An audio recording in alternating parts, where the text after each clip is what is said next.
दोस्तों ये वीडियो आपके लिए बहुत ज़्यादा इंपॉर्टेंट है। वीडियो को पूरा देखना, ठीक है, बाद में पछताना ना पड़े। होता है, हकीकत है ये, बच्चे जब पेपर देकर आ जाते हैं ना, उसके बाद वो देखते हैं कि सर ये इंपॉर्टेंट क्वेश्चंस में सर ने बताया था वही आ गया। एक्चुअल में होता है ऐसा। तो यही कहूँगा, वीडियो को पूरा देख लेना। इंपॉर्टेंट क्वेश्चन जितने भी बताए जाएंगे यहाँ पर बहुत ज़्यादा इंपॉर्टेंट होते हैं। वो वैसे ही क्वेश्चन बन के आता है एग्जाम में, कई बार बिल्कुल डिट्टो पेपर भी बन के आ जाता है। डिट्टो पेपर का मतलब ये है कि कई सारे क्वेश्चन आपके एग्जाम में इन यहाँ पे जो प्रीवियस ईयर के क्वेश्चन पेपर की हम बात कर रहे हैं उनसे मैच कर रहे होंगे। तो इम्पॉर्टेंट है ये बहुत ज़्यादा। अब यहाँ पे बात कर लेते हैं कि आखिर इस वीडियो में हम बात क्या क्या करेंगे। तो सबसे पहले आज की इस वीडियो में बात की जाएगी कि आपके इंपॉर्टेंट क्वेश्चन कौन कौन से हैं, ठीक है, इंपॉर्टेंट क्वेश्चन की बात कर लेंगे। इसके साथ ही दोस्तों बात करेंगे कि आपको किस क्वेश्चन में क्या लिखना है। बहुत बड़ा इशू रहता है ये कि हमें लिखना क्या है, क्योंकि हमें 6 पेज के आंसर लिखने होते हैं, ठीक है। तो इतने बड़े आंसर हमें लिखने हैं, तो उसमें लिखना क्या क्या है, कौन कौन से टॉपिक्स ऐड करने हैं, कौन सा नहीं ऐड करना, इसके बारे में आपको जानकारी दी जाएगी। इसके साथ ही कहाँ से लिखना है, ठीक है, वीडियो इनफ होगी या नहीं, या कौन सी वीडियो हम देखें किस क्वेश्चन के लिए, इस पर मैं चर्चा करूँगा। इसके साथ ही बात की जाएगी कि आपको अपना आंसर फ्रेम कैसे करना है। आंसर फ्रेम कैसे करना है, कई बार दिक्कत हो जाती है कि हम स्टार्टिंग कहाँ से करें, आंसर फ्रेम कैसे करें। तो ये जितना भी छोटा मोटा जो भी इशू है आपका, वो सब डिस्कस कर लिया जाएगा आज की इस वीडियो में। काफ़ी इंपॉर्टेंट है, तो प्लीज़ वीडियो को पूरा देख लेना, इंपॉर्टेंट है बहुत ज़्यादा। देखो, इंपॉर्टेंट क्वेश्चन की अब हम बात करें, स्टार्टिंग हो चुकी है वीडियो की। तो अगर हम इंपॉर्टेंट क्वेश्चन की बात करें तो यहाँ पे हम 2 प्रीवियस ईयर के क्वेश्चन पेपर को देखेंगे। अब प्रीवियस ईयर के क्वेश्चन पेपर से ज़्यादा इंपॉर्टेंट कुछ भी नहीं होता। अगर कोई लड़का या कोई यूट्यूबर कहता है कि ये रहे इंपॉर्टेंट क्वेश्चन, तो वो या तो प्रीवियस ईयर का क्वेश्चन पेपर देख कर ही आपके लिए इंपॉर्टेंट क्वेश्चन बना रहा है। अगर उसने प्रीवियस ईयर के क्वेश्चन को नहीं देखा और उसने फिर अपने अंदाजे से इंपॉर्टेंट क्वेश्चन बनाए हैं, तो वो गलत होंगे। जितने भी विद्वान हैं यहाँ पर डीयू में, वो सब के सब प्रीवियस ईयर क्वेश्चन पेपर से ही आपके इंपॉर्टेंट क्वेश्चंस को बनाते हैं। और हकीकत भी ये है कि जो प्रीवियस ईयर में क्वेश्चन पेपर आते हैं, कई सारे क्वेश्चन मैच भी कर जाते हैं। 2-3 क्वेश्चन तो आराम से मैच आपको करते हुए दिखाई देंगे, और साथ में बहुत ईजी हो जाता है। अगर आप प्रीवियस ईयर के क्वेश्चन पेपर को देख लें तो काफ़ी अच्छे से आपको समझ आ जाती है कि एग्ज़ाम में क्वेश्चन किस तरह से आएंगे। तो इम्पॉर्टेंट चीज़ को मैंने समझा दिया, और एक एक करके 1 बाय 1 अगर हम करेंगे तो काफ़ी अच्छे से सारी बातें समझ में आएंगी। बस थोड़ा सा टाइम दो अपने आप को यहाँ पर वीडियो में, इम्पॉर्टेंट है यार। देखो, भारत में राज्य, यहाँ पे पहला क्वेश्चन है कि भारत में राज्य विधानपालिका के सदस्य की शक्ति एवं कार्यों की विवेचना कीजिए। अब क्वेश्चन को समझो। ये वाला जो क्वेश्चन है वो आया है आपकी यूनिट 1। अगर आपने यूनिट 1 देखी हो तो यूनिट 1 को मैंने 3 पार्ट में आपको पढ़ाया है, ठीक है। आई थिंक दूसरे पार्ट में मैंने आपको, हाँ, दूसरे पार्ट में मैंने आपको स्टेट में जो विधान पालिका होती है, जो विधायक होते हैं, उनके बारे में पढ़ाया है, उनकी शक्तियों के बारे में आपको मैंने पढ़ाया है। विधान परिषद होती है, जो भी विधान पालिका होती है राज्य की, तो उसके बारे में मैंने आपको पढ़ाया है। तो आपको यहाँ पे वही करना है। जो यूनिट 1 का जो सेकंड पार्ट है, आप अगर उस वीडियो को देख लेंगे तो यहाँ पे सारा आंसर आप कर देंगे। क्वेश्चन को एक बार हम समझें तो यहाँ पर कह रहा है क्वेश्चन कि भारत में जो राज्य हैं, वहाँ पर राज्य के अंदर जो विधान पालिका है, आप उसके सदस्यों की शक्तियों के बारे में बताइए और कार्यों के बारे में बताइए। अब राज्य की विधान पालिका यूपी, पंजाब, हरियाणा, यहाँ पे कौन है, क्या मतलब यहाँ पे राज्य की विधान पालिका के सदस्य कौन होते हैं, तो विधायक होते हैं, एमएलए, है ना, एमएलए तो होते हैं। तो एमएलए की क्या शक्तियां हैं, क्या कार्य हैं, या जो विधान पालिका है उसकी क्या शक्तियां, क्या कर रही हैं, ये सारी चीज़ें आप ऐड कर दो, आपका आंसर हो गया, ठीक है। आपका आंसर आप अच्छे से लिख लोगे, कोई दिक्कत नहीं होगी। यूनिट 1 का जो सेकंड पार्ट है आप उसको देख लेना। बाकी हाँ, अगर मेरे से कोई गलती हो जाती है, ऊपर नीचे हो जाता है कि मैंने आपको हो सकता है सेकंड पार्ट में नहीं, फर्स्ट पार्ट में पढ़ाया हो। वैसे तो मुझे याद है कि सेकंड पार्ट में मैंने आपको राज्य विधान पालिका को पढ़ाया, लेकिन फिर भी हो सकता है मुझसे आगे गलती भी हो सकती है। लेकिन फिर भी यहाँ पे एक बार मैं बता देता हूँ कि यूनिट 1 अगर आप पूरा देख लोगे तो आपका हो जाएगा, आपको मिल जाएगा। वीडियो एक बार प्लेलिस्ट में जाके आप देखोगे ना, तो आपको इन क्वेश्चन का जो टॉपिक है आपको उसका पूरा मिल जाएगा, उस पर मैंने पढ़ाया है, ठीक है। अब एक चीज़ मैं यहाँ पर एक्स्ट्रा समझाऊंगा इस फर्स्ट क्वेश्चन में। आपके एग्जाम में हो सकता है कि डीयू क्या कर दे, थोड़ा सा बदलाव कर दे। जैसे कि यहाँ पे लिखा है ना, राज्य विधान पालिका के सदस्यों और शक्तियों के कार्यों के का वर्णन कीजिए। आपके लिए हो सकता है कि डीयू या जो भी एग्जामिनर है वो यहाँ पर संसद लिख दें। पहले यहाँ पर हम राज्य विधान पालिका लिखा है, लेकिन हो सकता है आपके एग्जाम में संसद लिखा हुआ आ जाए, तो आपको फिर संसद के कार्य और शक्तियों के बारे में लिखना पड़ेगा। तो बस ऐसे ही बदलाव किया जाता है, ठीक है। या फिर यहाँ पे स्थानीय स्वशासन वगैरह भी लिखा हुआ आ सकता है। तब आपको जो पंचायत है, जो शहरी निकाय है, जो नगर पालिका है, इनके सदस्यों की शक्तियाँ व कार्यों के बारे में लिखना पड़ेगा। ये बातें मैं एक्स्ट्रा आपको समझा रहा हूँ, आपके अभी आगे काम आएंगी। बट अभी हम एक एक क्वेश्चन को ही देखते हैं। अब यहाँ पे दूसरे क्वेश्चन में लिखा है भारत में पंचायती राज व्यवस्था की संरचना का वर्णन कीजिए। अब यहाँ पर आप क्या करेंगे? क्वेश्चन यहाँ पर आपको जितने भी दिखाई दे रहे हैं वो सब इंपॉर्टेंट है। अब मैं ये नहीं कहूँगा कि ये वाला इंपॉर्टेंट है, ये इंपॉर्टेंट नहीं है, ऐसा कुछ नहीं। जो इंपॉर्टेंट नहीं होगा मैं बोल दूंगा नहीं है, लेकिन सारे इंपॉर्टेंट है। इंपॉर्टेंट है, अब लिखना क्या है इसमें, ये आप पहले यहाँ पे चर्चा कीजिए। देखो आपको, मुझे जहाँ तक याद है यूनिट 1 के थर्ड पार्ट में मैंने आपको पंचायती राज के बारे में पढ़ाया है। ठीक है, पंचायती राज के बारे में यूनिट 3 में मैंने आपको पढ़ाया है। इसके साथ ही आपने पब्लिक, अगर पब्लिक एडमिनिस्ट्रेशन आपके पास सब्जेक्ट है, public policy and administration in India का, तो उसमें भी मैंने आपको पंचायती राज व्यवस्था के बारे में आपको पढ़ाया। तो आप यहाँ पे वो सारी बातें लिख सकते हो। लेकिन चलो वो छोड़ो, लेजिस्लेटिव प्रैक्टिस का जो प्लेलिस्ट है आप उसमें जाइए। आप यूनिट 1 का जो थर्ड पार्ट है आप उसको देखिए। उसमें आपको पंचायती राज व्यवस्था के बारे में सारी चीज़ें मैंने आपको बताई हैं। वहाँ पर पंचायती राज व्यवस्था में तीनों निकाय शामिल हैं। यहाँ पर ये जो ग्राम पंचायत है, जिला परिषद है, पंचायती समिति है, ये सारी चीज़ें शामिल हैं इसमें। इन तीनों के बारे में आप लिखोगे, इन तीनों के सदस्य और इनकी शक्तियों के बारे में आप लिखोगे, यही आपको लिखना है। ठीक है, जो पंचायती राज है वो 3 पार्ट में बटा हुआ है ना, ग्राम पंचायत है, पंचायत समिति है, जिला परिषद है। अब आपको क्या करना है, इन तीनों के बारे में लिखना है, इन तीनों के सदस्यों व उनके कार्यों के बारे में, शक्तियों के बारे में लिखना है आपको। ठीक है, इससे आपका आंसर पूरा कंप्लीट हो जाएगा। भारतीय संसद में कानून निर्माण की प्रक्रिया क्या है? अब ये मैंने किस में पढ़ाया है? ये पढ़ाया मैंने आई थिंक यूनिट 2 में। ठीक है, विधायी प्रक्रिया से संबंधित आपका एक चैप्टर है, यूनिट 2 है। मैं आपको थंबनेल दे दूंगा, यहाँ पे आपको मैं थंबनेल दिखा दूंगा वीडियो का, आप थंबनेल देख सकते हैं। ठीक है, थंबनेल भी आपको मैं दिखा दूंगा कि किससे आपको क्वेश्चन करना है। तो अब देखो, भारतीय संसद में कानून किस तरह से बनता है, एक विधेयक कानून किस तरह से बनता है, इसके बारे में आपको चर्चा करनी है। किस तरह से पहले वो लोकसभा में जाता है या राज्यसभा में जाता है, उसका पहला चरण आता है, फिर दूसरा चरण आता है, समिति रिपोर्ट जारी करती है, फिर सदस्य विचार विमर्श करते हैं, फिर वोट वगैरह होते हैं, तब जाकर फिर राष्ट्रपति के पास विधेयक को सौंपा जाता है, फिर राष्ट्रपति उस पर सिग्नेचर करता है और वो फिर कानून बनता है। तो ये एक लंबी प्रक्रिया है, इसके बारे में आपको यहाँ पर लिखना है। ठीक है, बात समझ में आ गई? भारत में संसद की विभिन्न समितियों की भूमिका एवं कार्यों का आलोचनात्मक मूल्यांकन करें। सिंपल सी बात है, जो समिति वाला आपका जो चैप्टर मैंने पढ़ाया ना, आपको थंबनेल आपको दिख रहा होगा, वीडियो का जो थंबनेल है मैं यहाँ पे डाल दूंगा आपके लिए, तो थंबनेल आप देख सकते हैं। तो थंबनेल में आपको वीडियो दिख जाएगी। बाकी यहाँ पे इस क्वेश्चन में आपको इस वीडियो से जो समिति जिसमें मैंने आपको पढ़ाया है, संसद के अलग अलग समितियाँ, इनके बारे में आप लिख दो, इनके शक्तियों, इनके कार्यों के बारे में आप लिख दो, सारी चीज़ें आप जो भी मैंने आपको पढ़ाई सब लिख दो, आपका क्वेश्चन हो गया, कोई दिक्कत नहीं है यहाँ पर। ठीक है, एक चीज़ और कहूँगा, यहाँ पे जो वीडियो का थंबनेल है वो मैंने रिसेंट में कुछ समय पहले चेंज कर दिया है। अब यहाँ पे थोड़ा ब्लैक कलर का थंबनेल आपको दिखाई देगा। हो सकता है कि आपको एक्चुअल में प्लेलिस्ट में ब्लैक कलर का थंबनेल ना दिखाई दे, क्योंकि हो सकता है आपने अभी यूट्यूब को अपने अपडेट वगैरह ना किया हो, तो उसके लिए कोई इशू नहीं होना चाहिए, आप यूनिट देख सकते हैं।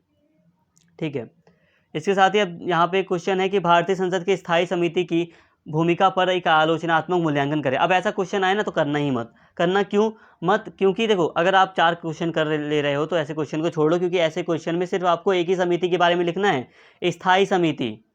एक ही समिति के बारे में आप 5-6 पेज कैसे लिख देंगे? कम से कम तो भाई 5.5 पेज चाहिए ही चाहिए, तो आप उतना नहीं लिख पाएंगे, है ना। तो इसीलिए ऐसे क्वेश्चन को आप छोड़ सकते हो, लीव कर सकते हो। अब भारत में बजट क्या है, बजट क्या होता है, और भारत में बजट का निर्माण की क्या प्रक्रिया है। एक लंबा प्रोसेस चलता है भारत में बजट के निर्माण का। पहले वित्त मंत्री आता है, भाषण देता है, राष्ट्रपति के द्वारा सत्र वगैरह बुलाए जाते हैं, बहुत लंबी प्रक्रिया होती है, बहस वगैरह होती है, काफ़ी ज़्यादा डिबेट होती है संसद में। उसके बाद वोट वगैरह डाले जाते हैं, अलग अलग जो मंत्रालय हैं उनके अनुदान मांगों पर विचार किया जाता है। तो एक लंबी प्रक्रिया है। इसके लिए आप जो बजट वाली जो वीडियो है, अब उसको देख लो, पूरी की पूरी वीडियो को, आपका काम हो गया। यहाँ पर बजट के प्रकार शामिल नहीं है, लेकिन बजट के प्रकार इंपॉर्टेंट है, अभी मैं बताऊंगा। लेकिन इस वाले क्वेश्चन में आपको बजट के प्रकार लिखने की आवश्यकता नहीं है। इसमें बस सिंपल सा लिख दो बजट क्या है और भारत में बजट निर्माण की क्या प्रक्रिया है। तो यहाँ तक ठीक है। अभी और भी इंपॉर्टेंट बातें मैं बताऊंगा कि आपको कैसे और चीज़ें ऐड करनी है, बस एंड तक देखें। एक क्वेश्चन है यहाँ पे कि कानून निर्माण प्रक्रिया में मीडिया क्या भूमिका अदा करता है, प्रिंट या इलेक्ट्रॉनिक मीडिया का कोई एक उदाहरण देते हुए व्याख्या करें। अब आपको इस क्वेश्चन का जो आंसर है वो मिलेगा, जो मैंने लास्ट वीडियो आपकी बनाई थी, यूनिट 5 है आई थिंक, लेजिस्लेटिव प्रैक्टिस की, जो भी लास्ट जो भी चैप्टर है उसमें आपको मीडिया के बारे में मैंने आपको पढ़ाया। जो भी पढ़ाया आप सारी बातें लिख दे, ठीक है, यहाँ पे ठीक होगा। बस हाँ, थोड़ा प्रिंट मीडिया जो है उसके बारे में थोड़ा ज़्यादा लिखना है आपको यहाँ पर।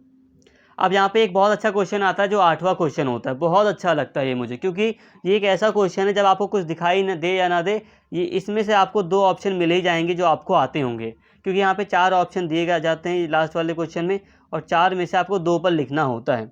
ठीक है, तो यहाँ पे 2 ऑप्शन आप देख सकते हैं,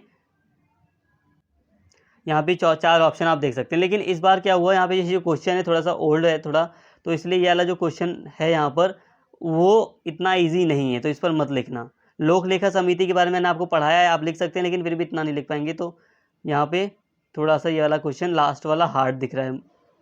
वैसे आपको 4 ही करने हैं तो आपके 4 हो जाएंगे, लेकिन हाँ 8वां क्वेश्चन देखना जरूर, मैं पक्का कह रहा हूँ आपके पेपर में 8वां क्वेश्चन आसान आएगा। यहाँ पे थोड़ा डिफिकल्ट है, लेकिन आपके पेपर में आसान आएगा।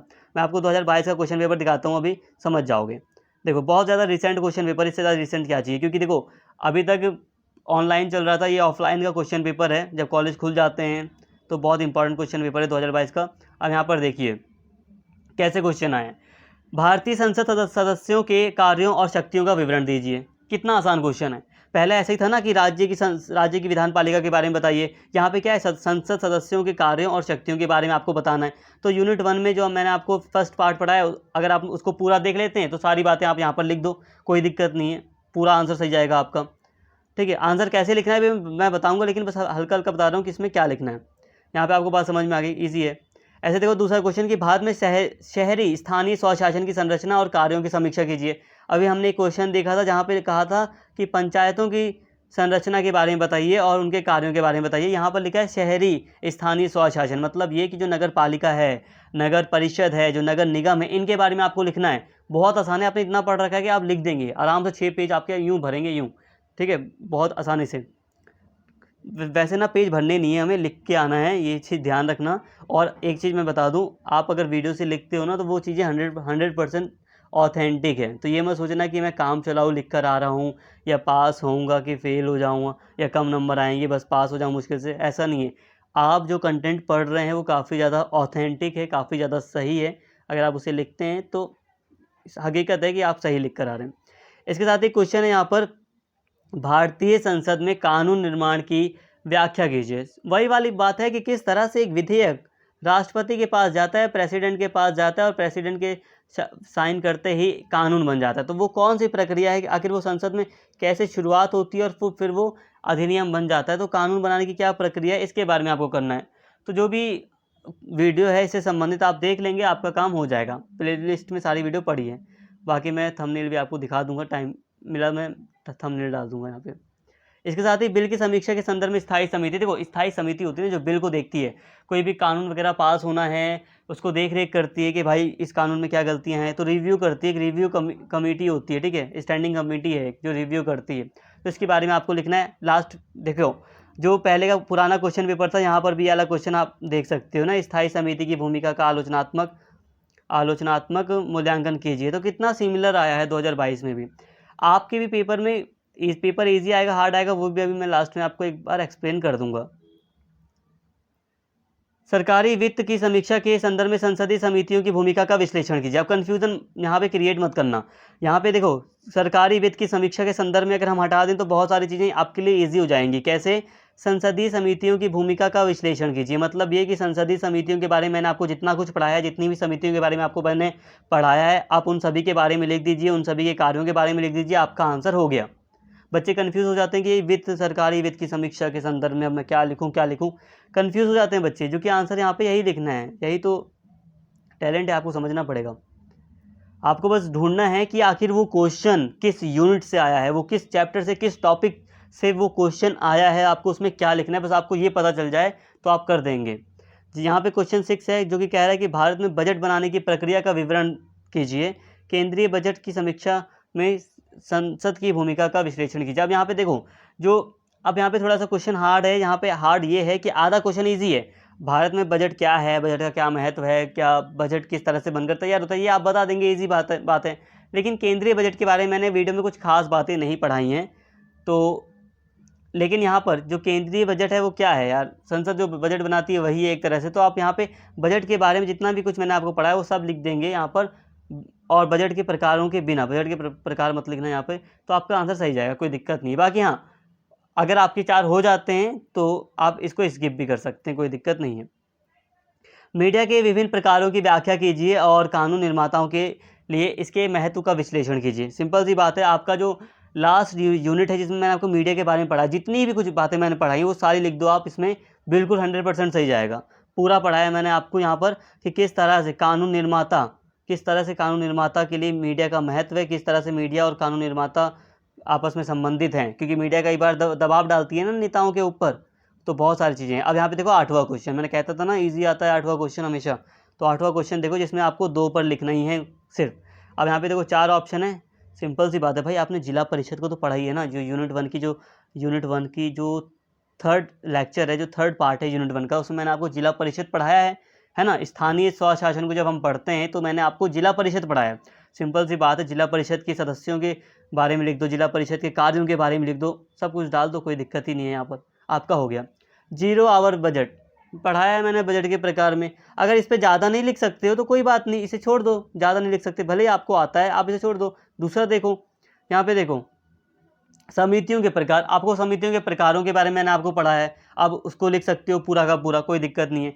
प्रिंट मीडिया मैंने आपको पढ़ाया है, आप उसके बारे में लिख दो, काफ़ी कुछ लिख सकते हो आप प्रिंट मीडिया वगैरह के बारे में या समितियों के प्रकार के बारे में काफ़ी कुछ लिख सकते हो। तो जो आपको ईजी लगे आप उसके 2 ऑप्शन को चूज़ कर लो और आधा आधा लिख लो, 3-3 पेज भी लिख दोगे कोई दिक्कत नहीं है। बाकी पेज की बात मैं हो सकता है अगली वीडियो में स्ट्रेटजी के साथ कर दूँ अच्छे से।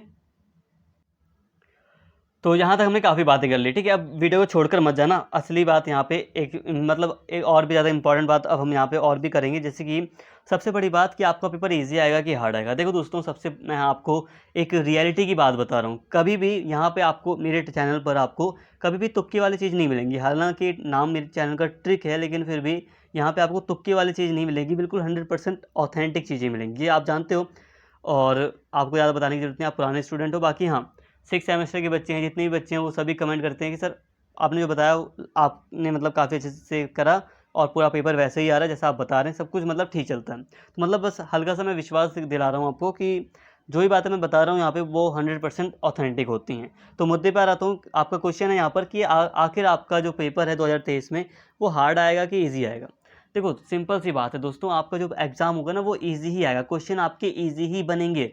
बस आपको क्या करना है, आपको अपना जो मेन चीज़ है सिलेबस, इसको कंप्लीट करना है। सिलेबस का मतलब समझ रहे हैं आप? सिलेबस का मतलब ये है कि अगर आपने सिलेबस कंप्लीट कर लिया ना तो इतना कंफर्म है कि उस सिलेबस से ही क्वेश्चन बनकर आएंगे। और सिंपल सी बात है, जब आपने संसद के बारे में पढ़ लिया, जब आपने राज्य की विधान पालिका के बारे में आपने पढ़ लिया, जब आपने पंचायत और नगर पालिका के बारे में आपने पढ़ लिया, तो जाहिर सी बात है क्वेश्चन वहाँ से आने ही आने हैं। तो इसमें ईजी और हार्ड क्या, आपके पास बस कंटेंट होना चाहिए कि आपने याद किया है, आपने पढ़ा है, ठीक है। ये चीज़ें हैं। अब इसको और भी मैं डिटेल में आपको नेक्स्ट वीडियो में बताऊंगा, लेकिन समझदार के लिए इशारा काफ़ी है यहाँ पर, आप समझ गए। अब मैं आगे आपको बताऊँ तो कई लोग बच्चे कन्फ्यूज़ हो जाते हैं कि हम लिखें कैसे, आंसर को लंबा कैसे करें। लंबा वगैरह कुछ करने की ज़रूरत ही नहीं है। आप वीडियो को एक बार जब पूरा देख लोगे ना, उसके नोट्स वगैरह को थोड़ा याद कर लोगे, आपके पास अगर याद कर लोगे तो आपके पास इतना कंटेंट हो जाएगा कि आप सारी बातें लिख सकते हो। सबसे बड़ी चीज़, अगर मैं कुछ बात समझाता हूँ ना तो आप उसको भी ऐड कर दो, आप भी टीचर को थोड़ा समझा दो, तो आपका आंसर ऑटोमेटिकली 6 पेज का हो जाएगा, ठीक है। कोई दिक्कत नहीं है यहाँ पर। और अब आप एक आंसर यहाँ पे पॉइंट आता है कि अपने आंसर को हम फ्रेम में करें, या मतलब अपने आंसर को हम फ्रेम कैसे करें, किस तरह से लिखें, पैराग्राफ में लिखें या पॉइंट पॉइंट लिखें। तो यहाँ पे देखो सिंपल सी बात है, जैसे मैंने आपको पढ़ाया आप वैसे लिखो। अगर मैंने यहाँ पर आपको पैराग्राफ में कुछ बातें बताई तो आप भी पैराग्राफ के रूप में वहाँ पर लिख दो, कोई दिक्कत नहीं, पैराग्राफ ही लिख के आते हैं सब, ठीक है। छोटे छोटे पैराग्राफ थोड़ा कर सकते हो, एक पेज पे 2 पैराग्राफ कर दो, 3 कर दो, ऐसे आप लिख सकते हो वहाँ पर एग्ज़ाम में। इसके साथ ही यहाँ पर ध्यान दो, जब मैंने आपको बताया है, आपको पढ़ाया है कि भारतीय संसद ये है वो है, जो भी मैंने आपको सामान्य बातें बताई, उसके बाद मैंने लिखा है ना कि भारतीय संसद के सदस्यों के निम्नलिखित कार्य हैं, तो मैंने कैसे पढ़ाया आपको, ऐसे पढ़ाया ना कि कार्य 1, 2, 3, 4, मतलब पॉइंट में पढ़ाया, मतलब मिक्सअप हो लिख रहे हैं हम। जब हम कार्य लिख रहे हैं, शक्तियाँ लिख रहे हैं, तो हम उसे पॉइंट में करके लिखेंगे, ऐसे है ना बात, सिंपल सी बात है। ये आपको समझना है, पैराग्राफ में भी लिखना है और जिस तरह से मैंने आपको पढ़ाया, अगर मैंने आपको पॉइंट पॉइंट में भी कुछ बातें बताई तो आप वहाँ पर अपने एग्ज़ाम में उन बातों को पॉइंट में लिखिए। जिन बातों को मैंने पैराग्राफ के रूप में आपको पढ़ाया है तो आप उन बातों को पैराग्राफ के रूप में लिखिए। या जब मैंने शॉर्ट पॉइंट पढ़ाए हैं तो आप उन शॉर्ट पॉइंट को भी पैराग्राफ के रूप में अच्छे से वहाँ पे लिख सकते हैं, बनाकर लिख सकते हैं। ये सारी चीज़ें आप कर सकते हैं, ये आपके ऊपर डिपेंड है, ठीक है, कोई दिक्कत नहीं है यहाँ पर। बस मेन चीज़ है आपके पास आपका कंटेंट। अगर आपके पास माइंड में कुछ है ही नहीं, आपके पास आपने संसद के बारे में कुछ पढ़ा ही नहीं खास, हल्का हल्का पढ़ रखा है, तो कोई फ़ायदा नहीं है। पढ़ो तो पूरा पढ़ो, ऐसा पढ़ लो कि आप 6 पेज वहाँ पर लिख दो, 5 पेज लिख दो, कोई दिक्कत ना रहे, ठीक है। 6 पेज लिख कर आओ ताकि कोई टेंशन ही ना रहे, अच्छे नंबर भी मिले। नंबर का इंपॉर्टेंस बहुत ज़्यादा होता है, आगे बीएड वगैरह करनी होती है बच्चों को तो ध्यान नहीं देते, लेकिन आगे काम आते हैं यहाँ पे नंबर। तो थोड़ा सा 19-20 करने के चक्कर में अभी आप कर सकते हो, सारी चीज़ें हो जाएंगी, कोई दिक्कत नहीं है। पेपर आपका ज़्यादा हार्ड नहीं आने वाला, बस आप अगर आप पढ़ कर गए हो तो पढ़ कर जाओगे, आपका एग्ज़ाम ईजी आएगा। बस आपकी लिखने की भी स्पीड होनी चाहिए, तो लिख भी सकते हो, तो कुछ बातें अगर प्रैक्टिस करना चाहो तो कर सकते हो।